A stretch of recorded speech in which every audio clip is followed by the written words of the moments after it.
Thiruvananthapuram north നിയമസഭാ മണ്ഡലം എന്നറിയപ്പെട്ടിരുന്ന മണ്ഡലം 2011 പുനഃസംഘടനയോടെയാണ് വട്ടിയൂർക്കാവ് നിയമസഭാ മണ്ഡലമായത്. 2016 തിരഞ്ഞെടുപ്പിൽ കോൺഗ്രസ് സ്ഥാനാർത്ഥിയായി മത്സരിച്ച കെ മുരളീധരൻ വിജയിച്ചു. അദ്ദേഹം MP ആയതിനെ തുടർന്ന് 2019 നടന്ന ഉപതിരഞ്ഞെടുപ്പിൽ VK പ്രശാന്തിലൂടെ CPM മണ്ഡലം പിടിച്ചെടുത്തു. നഗരവൽക്കരണവും ജാതി സമവാക്യങ്ങളിലെ മാറ്റങ്ങളും ശക്തമായ ത്രികോണ മത്സരവുമാണ് വട്ടിയൂർക്കാവിന്റെ തിരഞ്ഞെടുപ്പ് സ്വഭാവത്തെ നിർണയിക്കുന്നത്. തലസ്ഥാന നഗരിയുടെ വികസനത്തോടൊപ്പം വളർന്ന വട്ടിയൂർക്കാവ് നഗര വോട്ടർമാരുടെ ഉത്കണ്ഠകളും അഭിലാഷങ്ങളും കൃത്യമായി പ്രതിഫലിപ്പിക്കുന്നു. ഭരണം സൂക്ഷ്മമായി നിരീക്ഷിക്കപ്പെടുകയും രാഷ്ട്രീയ ചായ്വ് പാരമ്പര്യത്തെക്കാൾ ഉപരിയായി നഗര ജീവിതാനുഭവങ്ങളാൽ രൂപപ്പെടുകയും ചെയ്യുന്നു. ഡ്രെയിനേജ് സംവിധാനങ്ങളുടെ പരാജയം, കുടിവെള്ളക്ഷാമം, മാലിന്യ സംസ്കരണം തുടങ്ങിയവ വട്ടിയൂർക്കാവിന്റെ ആവർത്തിച്ചുള്ള പരാതികളാണ്.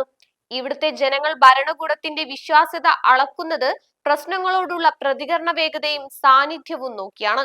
വികസന പ്രഖ്യാപനങ്ങളെക്കാൾ ഒരു ഓട വൃത്തിയാക്കുന്നതിനോ ജംഗ്ഷനിലെ ഗതാഗതം നിയന്ത്രിക്കുന്നതിനോ ഇവിടെ വലിയ രാഷ്ട്രീയ പ്രാധാന്യമുണ്ട്. ജനപ്രതിനിധികൾ എപ്പോഴും ലഭ്യമാകണമെന്നും ഇടപെടണമെന്നുമാണ് വോട്ടർമാർ ആഗ്രഹിക്കുന്നത്. ഇവിടുത്തെ വോട്ടർമാർ വിവിധ സമുദായങ്ങളുടെ മിശ്രിതമാണ്. ഹൈന്ദവ വോട്ടർമാർക്ക് ഭൂരിപക്ഷമുള്ള ഇവിടെ ക്രിസ്ത്യൻ, മുസ്ലിം സമുദായങ്ങൾ വിവിധ മേഖലകളിൽ ചിതറിക്കിടക്കുന്നു. പരമ്പരാഗതമായി ഇടതുപക്ഷത്തെയോ കോൺഗ്രസിനെയോ പിന്തുണച്ചിരുന്ന ചില ജാതി വിഭാഗങ്ങൾക്കിടയിൽ ഉണ്ടായ മാറ്റം BJPക്ക് ഇവിടെ വലിയ അവസരങ്ങൾ നൽകി. നഗര കേന്ദ്രീകൃത മധ്യവർഗ വോട്ടർമാർക്കിടയിലും ഉയർന്ന ജാതി വോട്ടർമാർക്കിടയിലും BJPക്ക് സ്വാധീനം വർദ്ധിപ്പിക്കാൻ ഇത് സഹായിച്ചു. ചരിത്രപരമായി CPMന്റെ സംഘടനാ ശക്തിയും നഗരഭരണത്തിലെ അനുഭവ പരിചയവും കാരണം മണ്ഡലം ഇടതുപക്ഷത്തോട് ചേർന്നു നിൽക്കുന്നു. എന്നാൽ ഇപ്പോൾ BJP വട്ടിയൂർക്കാവിനെ തങ്ങളുടെ മുൻഗണനാ മണ്ഡലമായി കണ്ട് പ്രവർത്തനം ശക്തമാക്കിയിരിക്കുകയാണ്. മധ്യവർഗ വോട്ടർമാർക്കിടയിലും ജാതി സമവാക്യങ്ങളിലും സ്വാധീനം ചെലുത്തിക്കൊണ്ട് BJP ഇടതുപക്ഷത്തിന് വലിയ വെല്ലുവിളിയാണ് ഉയർത്തുന്നത്. തദ്ദേശ സ്വയംഭരണ തിരഞ്ഞെടുപ്പുകളിലും നിയമസഭാ തിരഞ്ഞെടുപ്പുകളിലും BJP ഇവിടെ വലിയ മുന്നേറ്റമാണ് നടത്തിയത്. ഇതോടെ ഇടതുപക്ഷത്തിനും വളരുന്ന BJPക്കും ഇടയിൽ കോൺഗ്രസ് 3ാം സ്ഥാനത്തേക്ക് പിന്തള്ളപ്പെടുന്ന കാഴ്ചയാണ് മണ്ഡലത്തിലുള്ളത്. 2021 നിയമസഭാ തിരഞ്ഞെടുപ്പ് ഈ മാറുന്ന രാഷ്ട്രീയ സാഹചര്യത്തെ കൃത്യമായി അടയാളപ്പെടുത്തി. LDF സ്ഥാനാർത്ഥി VK പ്രശാന്ത് 61,111 വോട്ടുകൾ നേടി വിജയിച്ചു. BJP സ്ഥാനാർത്ഥി VV രാജേഷ് 39,596 വോട്ടുകൾ നേടി രണ്ടാമതെത്തി. കോൺഗ്രസ് സ്ഥാനാർത്ഥി വീണ S നായർ 35,455 വോട്ടുകളുമായി 3ാം സ്ഥാനത്തേക്ക് പിന്തള്ളപ്പെട്ടു. BJP മണ്ഡലത്തിൽ ഒരു പ്രധാന ശക്തിയായി മാറിയെന്ന് ഈ ഫലം ഉറപ്പിച്ചു.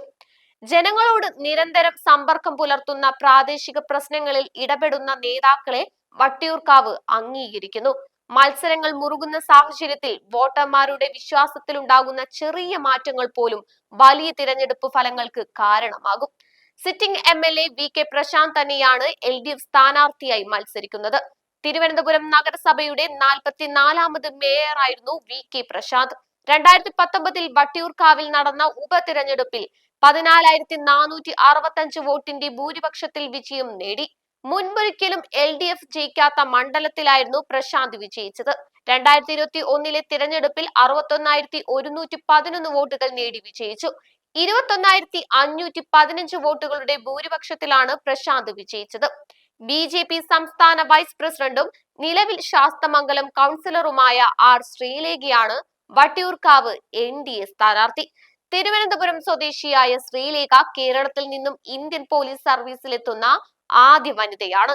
സംസ്ഥാനത്തെ ആദ്യ വനിതാ DGPയായി വിരമിച്ചു.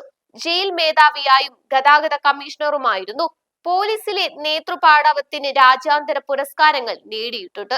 കേരളത്തിലെ കോൺഗ്രസ് പാർട്ടിയുടെ നേതാവും 2019 മുതൽ 2024 വരെ വടകരയിൽ നിന്നുള്ള ലോക്സഭാ അംഗവുമായിരുന്നു K മുരളീധരൻ.